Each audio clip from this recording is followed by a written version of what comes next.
여러분에게 사연을 읽어드리는 필립입니다. 오늘 읽어드릴 사연은 아버지에 대한 글입니다. 점점 나이가 먹으면서 아버지를 닮아가는 저를 볼 때마다 아버지에 대한 고마움과 그리움만 커져만 가네요. 구독자님들도 모두 아버지에 대한 자기만의 추억과 감정이 있으시겠죠? 그럼 사연을 시작해 볼게요. 저는 40대 중반 여자입니다. 이 채널을 즐겨 듣고 있어요.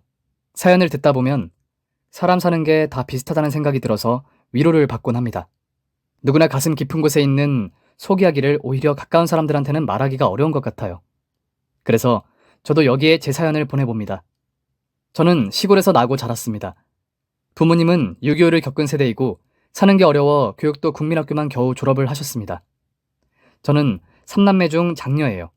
부모님께서는 저와 동생들이 어렸을 때는 작게나마 고향에서 농사를 지었는데 저희 3남매를 교육시키기 위해 고향을 정리하고 고향 근처인 소도시 전남 여천으로 이사를 나왔습니다. 교육도 많이 못 받고 달리 특별한 기술도 없었던 아버지께서는 막노동을 하시며 생계를 꾸려갔습니다. 당연히 엄마도 살림에 보탬이 되기 위해 집 근처에 있는 상가 청소를 하러 다니셨습니다. 저는 국민학교에 다니면서부터 살림을 배웠습니다. 아버지와 엄마가 일을 하러 가시면 동생들을 돌보고 함께 밥을 해 먹었습니다. 아버지께서는 성격이 완고하시고 늘 당신 생각만이 옳다고 생각하시는 독불장군이셨습니다. 엄마는 평생 그런 아버지 밑에서 기가 죽어서 사셨습니다. 당연히 저희 삼남매도 아버지 말씀이라면 거역을 못하고 살았습니다.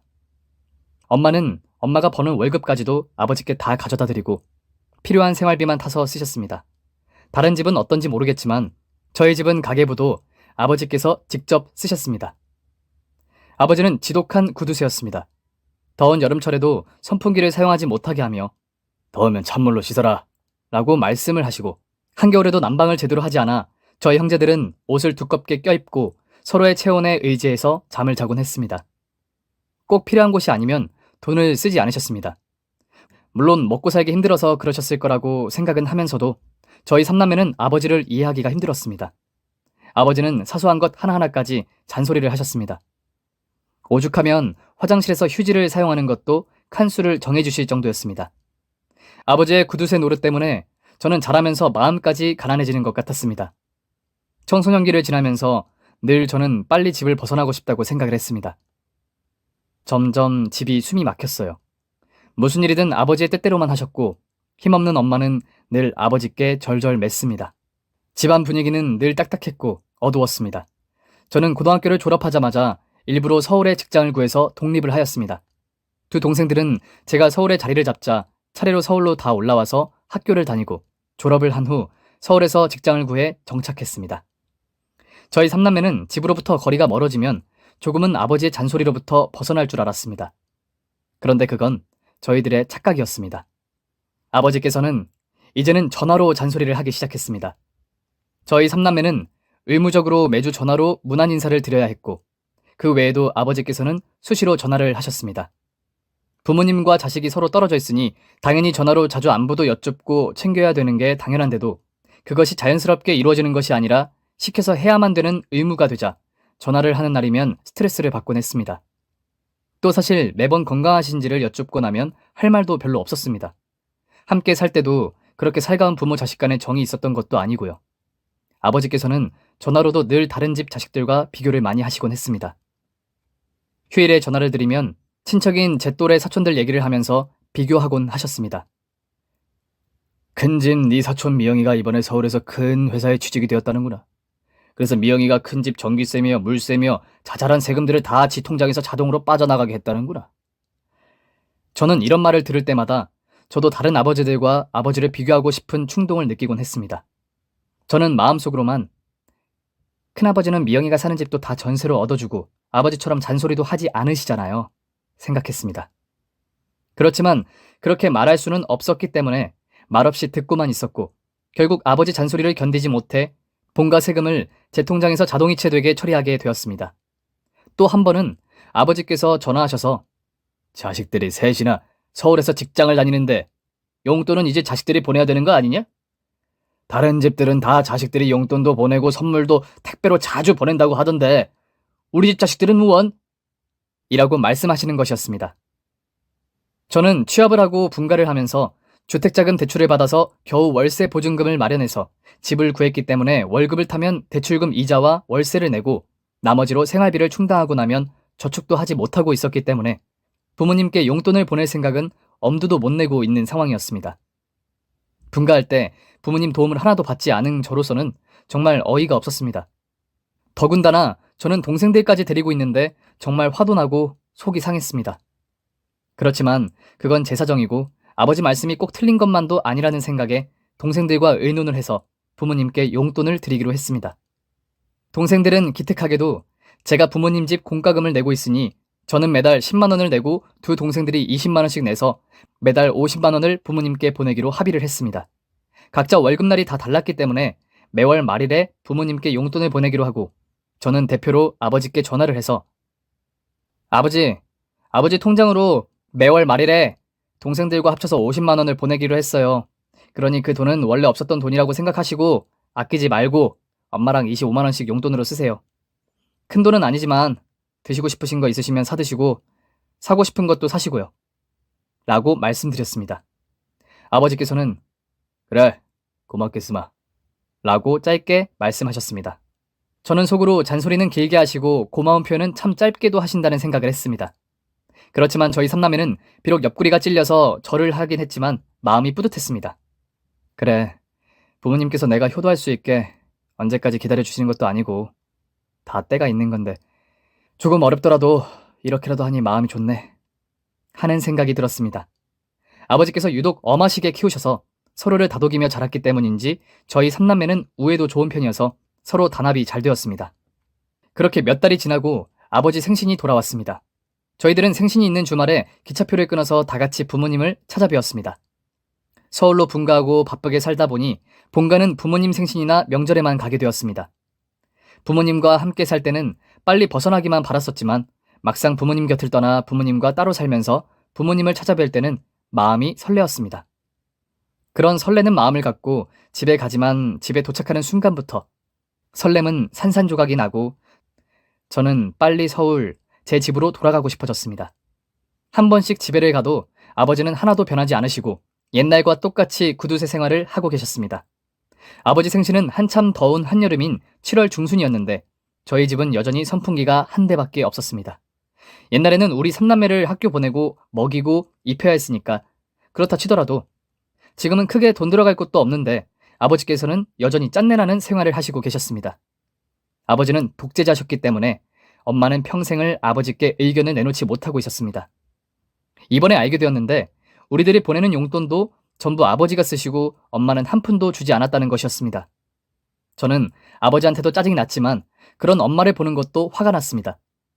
저희들은 아버지 생신상을 차려 축하해드리고 다음날 서둘러 서울행 기차에 몸을 실었습니다.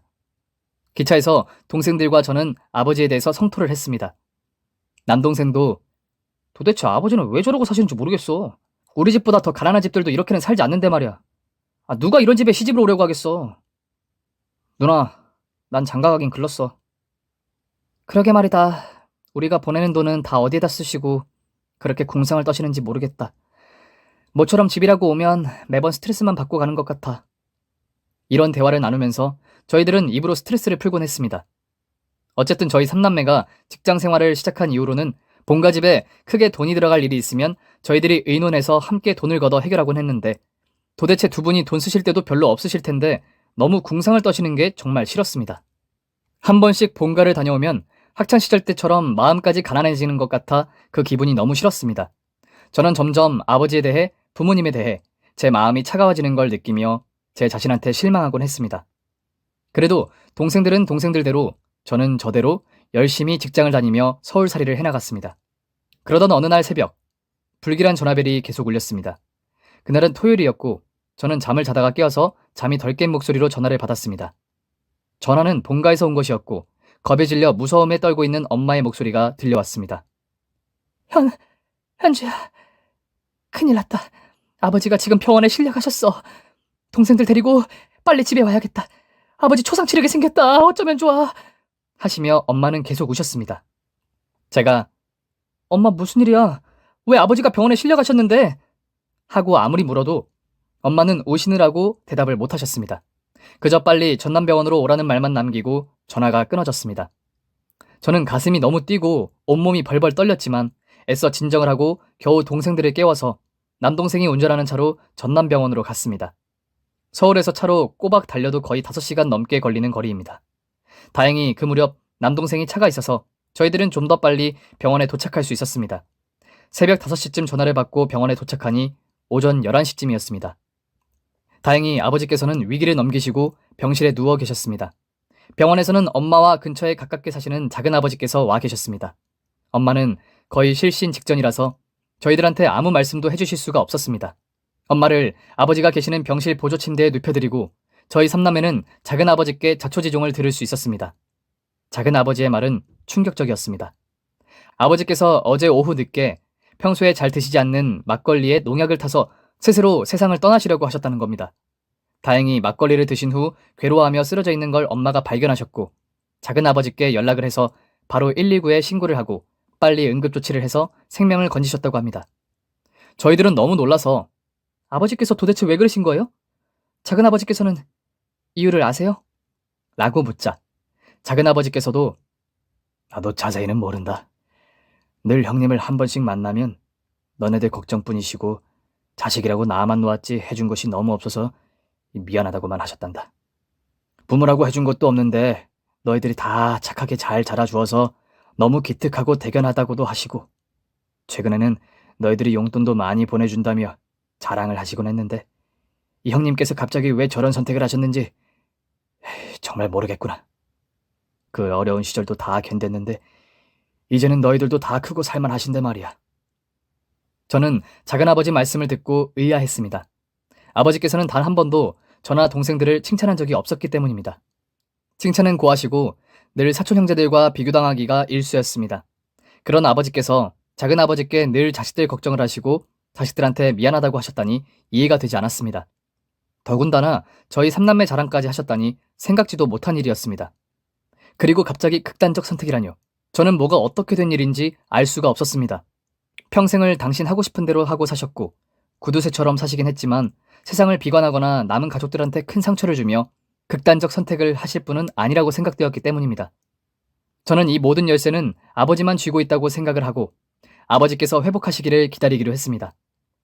저는 엄마를 좀 쉬게 해야겠다는 생각을 하고 두 동생들하고 내일 교대를 하기로 하고 동생들에게 아버지 병실을 지키게 한 후 엄마를 모시고 집으로 갔습니다. 집에 도착해서 엄마 식사를 준비하고 있는데 초인종이 울렸습니다. 저는 누구세요? 하고 문을 열고 나가니 현관 앞에 경찰관 2명이 서 있었습니다. 그중 한 사람이 여기가 김만덕 씨 집이죠? 저는 괜스레 뛰는 가슴을 진정시키며 네, 그런데 무슨 일이세요? 라고 물었습니다. 그러자 조금 높아 보이는 사복을 입은 다른 한 경찰이 아, 네.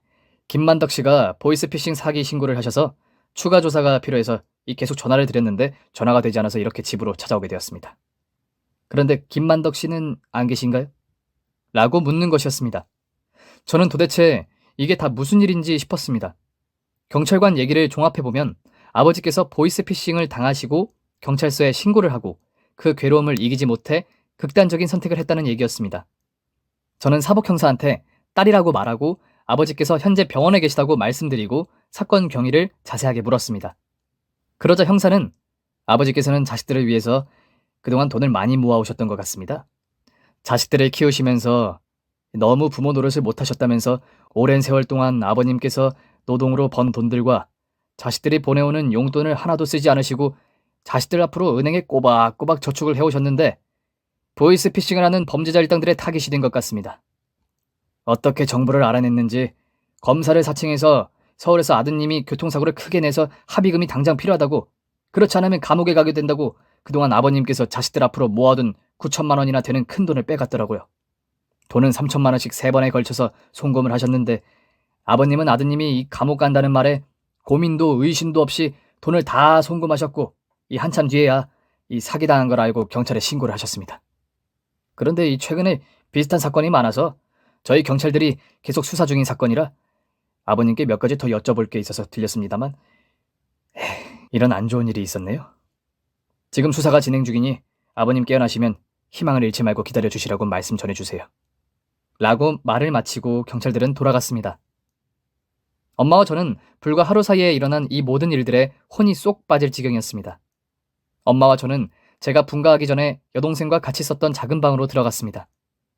이 방은 저희들이 분가하고부터 아버지께서 서재처럼 사용하고 계셨습니다. 아버지는 평소에 엄마조차도 그 방에 들어오는 것을 싫어하셨다고 합니다. 엄마와 저는 조심스럽게 방을 살펴보았습니다. 그런데 방 한쪽 구석에 통장들과 아버지 수첩으로 보이는 것들이 펼쳐져 있었습니다. 저는 가까이 가서 통장들을 살펴보았습니다. 통장들은 3개나 되었고 통장 이름은 각각 저희 3남매 이름으로 되어 있었습니다. 통장 개설일을 보니 저희들이 학교에 다닐 때 만들어진 것이었습니다. 그때는 조금씩 돈을 저축하시다가 최근에 저희들이 보내는 돈을 하나도 쓰지 않으시고 오히려 10만 원을 아버지께서 보태셔서 각 통장에 20만 원씩 저축하고 계셨던 것 같았습니다. 엄마조차도 전혀 모르고 계셨다고 합니다. 엄마도 저희들이 보내오는 용돈을 엄마는 하나도 주지 않고 아버지께서 다 쓰시는 줄 알고 내심 서운해하고 있었다고 합니다. 그렇게 오랜 세월 가족들 모르게 자식들을 위해서 돈을 모으셨는데 하루아침에 보이스피싱을 당하고 보니 자책감에 그런 일을 벌이신 것 같았습니다. 저는 그동안 그런 것도 모르고 동생들과 함께 아버지를 성토하고 어쩔 수 없이 의무적으로 안부 전화를 하곤 했다는 사실이 부끄러워졌습니다. 자식은 감히 부모의 마음을 따를 수가 없다는 걸 느꼈습니다. 저는 아버지의 수첩을 조심스럽게 펼쳐보았습니다. 수첩은 일기 형식으로 거의 매일 가족들에 대한 이야기가 기록되어 있었습니다. 날짜가 있고 그날 가족들과 있었던 일들이 짧게 기록이 되어 있었습니다. 제가 발견한 건 최근의 수첩이었습니다. 최근에 저희들이 용돈을 보내고 선물도 택배로 보내는 내용이 기록되어 있었습니다. 저는 작은 서랍장에서 다른 수첩들을 찾을 수 있었습니다. 수첩은 수십 권이 넘었습니다. 마치 아버지의 인생을 말하고 있는 것 같았어요. 저는 그 중에서 제가 태어난 해의 수첩을 펴보았습니다. 거기에는 아버지의 투박한 필체로 너무나 사랑스러운 딸아이가 태어났다. 형편이 좋지 않지만 난 최선을 다해서 이 아이를 사랑하며 키울 것이다. 또 다른 페이지를 펴자 오늘은 현주가 몸을 뒤집었다. 하루가 다르게 현주가 자라고 있음을 느낀다. 난 좋은 아빠가 될 수 있을까? 아버지의 수첩은 그렇게 자식들이 커가는 일상과 당신의 다짐을 짧게 적어놓은 기록이었습니다. 저를 비롯해서 동생들이 태어난 순간들과 성장하는 과정들이 적혀 있었습니다. 저는 철이 들면서 20년 가까이 품고 있었던 아버지에 대한 편견과 오해가 얼마나 잘못된 것인지를 깨달으며 하염없이 눈물이 났습니다. 옆에서 지켜보시던 엄마도 세상에 30년이 넘도록 함께 살면서 나도 까맣게 몰랐구나. 그저 독불장군의 구두쇠에 자기밖에 모르는 이기적인 사람이라고 생각했었는데 이렇게 꼼꼼하게 너희들이 잘하는 걸 기록해두고 너희들을 위해서 돈을 모아둔 줄은 꿈에도 몰랐다. 가족들한테 구두쇠 소리 들으며 모은 돈을 다 사기당했으니 그 양반이 그런 모진 선택을 한 것이 이해가 되는구나. 하시며 엄마도 눈시울을 붉혔습니다. 저는 아버지 수첩과 우리들 이름으로 된 빈 통장들을 다시 제자리에 정리해놓고 방을 나왔습니다. 그때 동생으로부터 아버지께서 깨어나셨다는 전화가 왔습니다. 저와 엄마는 동생들이 먹을 음식을 챙겨서 다시 병원으로 갔습니다. 병실에 들어서니 아버지께서는 위세척으로 탈진을 하셔서 그런지 힘이 하나도 없는 초점 없는 눈으로 저희들을 쳐다보셨습니다. 한참을 보시더니 체념한 듯 너희들 볼 면목이 없다. 죽었어야 됐는데 죽지도 못하고 이 모진 목숨을 건졌으니 너희들한테 너무 미안하다. 다들 직장 때문에 바쁠 텐데 날이 밝으면 돌아들 가라. 하시며 돌아 누우셨습니다. 동생들은 이유도 모른 채 어쩔 줄 몰라 했습니다. 저는 돌아누운 아버지를 향해서 아버지, 왜 그러셨어요? 그까짓 돈이 뭐라고. 돈 좀 사기당하면 어때요? 사기를 친 놈들이 나쁜 놈들이지 아버지가 무슨 잘못이 있다고 이런 끔찍한 행동을 하셨어요? 그러다가 정말 돌아가시기라도 했으면 어쩔 뻔했어요. 라고 소리쳤습니다. 그러자 아버지께서는 돌아 누우신 채 모든 걸 다 알았구나. 내가 배운 게 없고 너무 아는 게 없어서 그만 그런 큰 실수를 저지르고 말았다. 그 돈이 어떤 돈인데? 하시며 더 이상 말을 잇지 못하고 어깨만 들썩이셨습니다. 저는 아버지 잘못이 아니에요. 보이스피싱은 사람들의 마음 약한 심리를 이용해서 많이 배운 사람들도 다 당한대요. 그리고 저희들 그 돈 없어도 살 수 있어요. 그런데 아버지께서 이렇게 가버리시면 저희들이랑 엄마가 어떻게 이 세상을 살 수가 있겠어요. 그리고 경찰들 말로는 아버지처럼 당한 사람이 최근에 많아서 계속 수사 중이었대요. 잘하면 범인들을 잡을 수 있다고 하고요. 그러니 너무 걱정 마시고 어서 몸부터 추스르세요. 그리고 그동안 저희들이 잘못했어요. 아버지 깊은 마음도 모르고 늘 자린고비처럼 절약만 하시고 구두쇠처럼 사시는 아버지가 싫고 못마땅했어요. 아버지한테는 항상 저희들이 아버지 성에 차지 않는다고 생각했어요. 죄송해요. 라고 말씀드리자 아버지께서는 다시 몸을 돌아 누워서 가족들을 쳐다보았습니다. 아버지의 눈가는 촉촉이 젖어 있었습니다. 아버지께서는 너희들이 그럴 만도 했지. 늘 너희들한테 미안했다. 마음은 그렇지 않은데 말을 항상 나쁘게 한 것 같다. 나처럼 살게 하고 싶지 않아서 본의 아니게 잔소리도 많이 하고 좋은 사람이 되라고 너무 엄하게만 키운 것 같구나. 좋은 집에 태어났으면 이렇게 고생도 안 했을 텐데 하필 내 자식으로 태어나서 그동안 고생들 많았다. 그런데 아비가 돼서 이렇게 바보 같은 일을 당했으니. 아버지께서는 끝내 울음을 터뜨리고 더는 말을 잇지 못하셨습니다. 저는 아버지를 진정시켜드리고 동생들을 데리고 나와 경찰이 찾아왔던 일과 집에서 보았던 통장, 아버지 수첩에 대해서 얘기해 주었습니다. 동생들도 숙연해지며 그동안 우리들이 너무 아버지를 이해하지 못하고 싫어했던 것 같다며 어쩔 줄 몰라 했습니다. 다음날 아버지는 퇴원을 하셨습니다. 병원에서는 특별히 더 치료할 게 없었고 위가 많이 상했으니 집에 가서 부드러운 음식으로 식사를 하시게 하라는 의사 선생님의 말씀을 듣고 퇴원을 한 것입니다. 집에 도착하자마자 아버지께서는 저희 삼남매를 앉혀놓고 이야기를 하셨습니다. 이미 다 알고 있는 일이다만 아비가 큰 실수를 했다. 너희들한테 정말 면목이 없다. 이제 괜찮으니 내일 출근도 해야 하고 그만 서울로 올라가거라. 저희들은 아버지께 아버지, 저희들은 정말 괜찮아요. 그만 속상해하시고 아버지만 마음 잡으시면 돼요. 이제부터는 저희들 위해서 저축하지 마시고 아버지를 위해 쓰면서 살아주세요. 저희들이 잘할게요. 라고 말씀드렸습니다. 비록 큰돈을 날렸지만 전화위복이라고 저희들에 대한 아버지의 깊고 따뜻한 정을 확인하였기 때문에 저희 삼남매는 기뻤습니다. 부모님께 인사를 드리고 저희들은 다음날 출근을 하기 위해 다시 서울 집으로 돌아왔습니다. 돌아오는 길은 한결 마음이 가볍고 가족이라는 게 얼마나 소중한 것인지를 다시 한번 깨달았습니다. 동생들과 저는 바쁘기도 하고 거리도 좀 멀지만 앞으론 자주 부모님을 찾아뵙자고 의견을 모았습니다. 그 사건 이후로 저희들은 매주 의무적으로 하던 전화를 하지 않고 부모님이 생각날 때마다 너나 할 것 없이 자주 전화를 드렸습니다. 생각해보면 꼭 일주일에 한 번 전화를 하라고 아버지께서 정한 건 아니었는데 저희들이 의무적으로 하다 보니 그런 규칙이 생겼던 것이었습니다. 의무가 아닌 마음이 시키는 대로 하자 부모님과의 통화도 즐겁고 스트레스도 사라졌습니다. 아버지께서도 이제는 마음을 다스리시고 몸도 많이 좋아지셨습니다. 저는 서울로 올라오자마자 사건 담당 형사님께 연락을 드렸습니다. 저는 사건이 어떻게 진행되고 있는지 알기 위해 담당 형사님 명함을 받아가지고 왔습니다. 그런데 형사님께서 좋은 소식을 전해주었습니다. 다행히 운반책임 꼬리가 다른 사건 자금을 운반하다가 잡혀 지금 조사 중인데 잘하면 범인을 검거할 수 있다는 것이었습니다. 저는 형사님께 잘 부탁한다고 말씀드리고 제 전화번호를 남겼습니다. 그런데 형사님과 통화를 한 지 며칠 지나서 형사님께 전화가 왔습니다. 김현주 씨, 범인들 일당이 잡혔습니다. 다행히 피해를 입으신 돈도 찾으실 수 있을 것 같습니다. 정말요?